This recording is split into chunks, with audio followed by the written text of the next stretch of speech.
আমরা অত্যাধুনিক artificial intelligence প্রয়োগ করে ট্রাফিক নিয়ন্ত্রণটা করতে সক্ষম হয়েছে এই পর্যন্ত এবং বুয়েটের কিছু বিশেষজ্ঞদের এখানে কাজে লাগিয়েছি।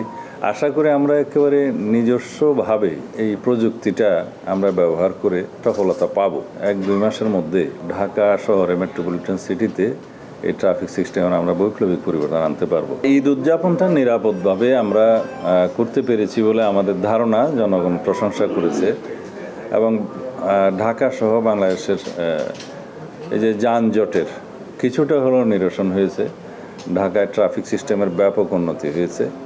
আমরা অত্যাধুনিক আর্টিফিশিয়াল ইন্টেলিজেন্স প্রয়োগ করে ট্রাফিক নিয়ন্ত্রণটা করতে সক্ষম হয়েছে এই পর্যন্ত। আরও আমরা উন্নয়নের চেষ্টা করছি যাতে সমস্ত ইন্টারসেকশনগুলোতে আমরা এই একটা যান্ত্রিকভাবে অটোমেশনটা আমরা চালু করতে পারি পূর্ণাঙ্গভাবে। এখন পর্যন্ত যেটুকু চালু করা হয়েছে তার সুফল আমরা পাচ্ছি, জনগণ পাচ্ছে। এটা অনেকটা ঢাকার ট্রাফিক সিস্টেমের ক্ষেত্রে যদি বৈপ্লবিক পরিবর্তন বলি খুব বেশি বলা হবে না। এখানে মাননীয় প্রধানমন্ত্রী অত্যন্ত পরিশ্রম করেছেন, নির্দেশনা দিয়েছেন। আমাদের ট্রাফিক বিভাগ, পুলিশ এবং বুয়েটের কিছু আমরা বিশেষজ্ঞদের এখানে কাজে লাগিয়েছি। আশা করি আমরা একেবারে নিজস্বভাবে এই প্রযুক্তিটা আমরা ব্যবহার করে সফলতা পাব। এক্ষেত্রে কিন্তু আমাদের জনবল প্রশিক্ষিত আছে।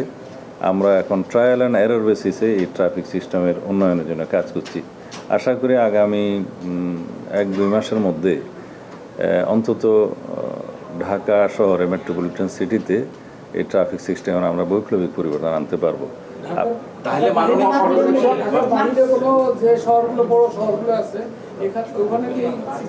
আমরা আগে ঢাকাটা কতটুকু সফলভাবে কি করতে পারি এক্সপেরিমেন্টটা করে অবশ্যই আমরা অন্যান্য সিটি কর্পোরেশনগুলোতে, মেট্রো এরিয়াগুলোতে এটা ব্যবস্থা করব। এখানে ট্রাফিক পুলিশের সহায়তা অবশ্যই লাগে। তারপরে আমরা সিটি কর্পোরেশনের যেহেতু মেজর অংশ, সিটি কর্পোরেশনকে আমরা এখানে একজন মেজর প্লেয়ার হিসাবে আমরা যুক্ত করেছি।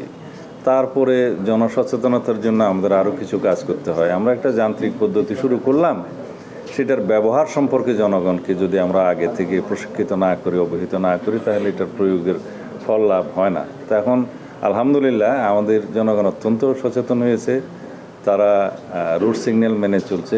আমি দেখেছি রাত্রে 1টার সময়ও কোথাও একটা সিঙ্গেল গাড়ি ট্রাফিক সিগন্যালে দাঁড়িয়ে থাকে ক্রস করতে। এখন পর্যন্ত তারা মানে যেহেতু দেখছে যে আইনানুগ ব্যবস্থা হচ্ছে, অটোমেটিক মামলা হচ্ছে, সুতরাং তারা আইন মানতে অনেকটা বাধ্য হচ্ছে অথবা নিজে থেকে আইন মানছে। তো এইভাবে আমরা এগিয়ে যাব ইনশাআল্লাহ।